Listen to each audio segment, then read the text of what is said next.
श्रीराम समर्थ. सुप्रभातम. हिंदू जागृती न्यास आणि श्री घंटाळी मंदिर संस्थांच्या प्रभाते मनी या कार्यक्रमात अमृतापाध्येचा सस्नेह नमस्कार. श्री ब्रह्मचैतन्य महाराज गोंदवलेकर प्रवचने 16 जून. परमार्थ श्रद्धेनी करावा. आपण मनुष्य जन्माला आलो ते भगवंत प्राप्ती करताच आलो. आत्तापर्यंत मी पुष्कळ योनी हिंडलो. भगवंतानी आता मनुष्य योनीत आणले. भगवंता आता नाही तुला विसरणार असे कबूल करूनही आपण जन्मास आलो नाही तर लगेच तू कोण असे म्हणू लागतो.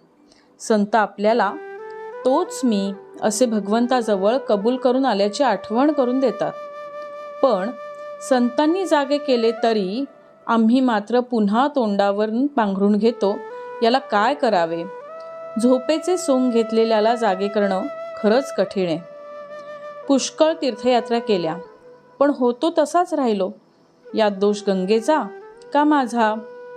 गंगेच्या काठी कितीतरी लोक येतात, स्नान करतात, पूजा अर्चा करतात. मग हे कलियुग आहे असे तरी कसं म्हणावे असे एकाने म्हटले.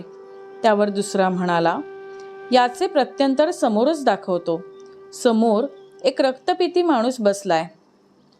त्याला जो पापी नसेल त्यांनी कवटाळावे म्हणजे त्याची रक्तपिती जाईल. पण एवढे होईल की जर कवटाळणारा पापी असेल तर त्याला त्या माणसाची रक्तपिती होईल असे समजल्यावर जो तो हळूहळू तिथून पसार होऊ लागला. म्हणजे एवढे नेमनिष्ठ विद्वान गंगामाईचे रोज स्नान करणारे तरी आपले अंतःकरण शुद्ध झाले आहे असे त्या कुणालाच वाटले नाही. तेवढ्यात वऱ्हाडकडला एक गरीब शेतकरी घोंगडी पांघरून हातातली काठी टेकत टेकत येत होता.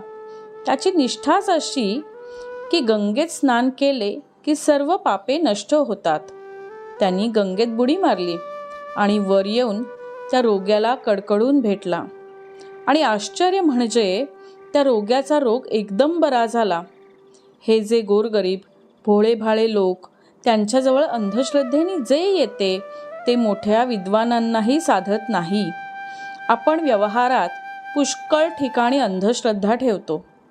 घरून कचेरीला निघताना वेळेवर आपण पोहोचू अशी अंधश्रद्धा आपली असतेच.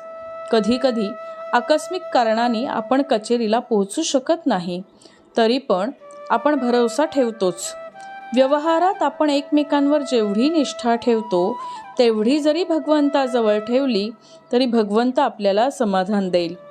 परमार्थ पूर्ण समजून तरी करावा किंवा अडाण्यासारखा श्रद्धेने करावा. पण आपण आहोत अर्धवट म्हणजे पूर्ण कळलेले नसून आपल्याला ते कळले आहे असे वाटते. अशा माणसाला शंका फार आणि त्याचे समाधान करणेही फार कठीण जाते. अमुक एक खरे आहे असे कळून सुद्धा ज्याला आचरणात आणता येत नाही तो मनुष्य खरा अज्ञानी. जे अनुभवाने सुधारेल तेच शहाणे भले. आजचे बोधवचन. परमार्थामध्ये अंधश्रद्धेची मुळीच गरज नाही पण तिथे श्रद्धेशिवाय मुळीच चालायचे नाही. आजचा हिंदू कर्तव्य दिनविशेष 16 जून. गंगा दशहरा समाप्ती. ज्येष्ठ शुक्ल दशमी.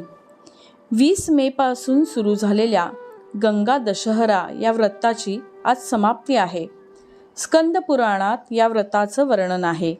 तीर्थस्नान, अर्घ्य, तर्पण, दानधर्म या निमित्ताने करावा. घरी गंगापूजन करावे. जगन्नाथ कविरचित गंगा लहरी या काव्याचे वाचन श्रवण करावे. मंडळी, रामरायाचे आणि श्री घंटाळी देवीचे शुभाशीर्वाद तुमच्या सर्व कुटुंबावर अक्षुण्य राहोत ही प्रार्थना. जानकी जीवन स्मरण. जय जय राम.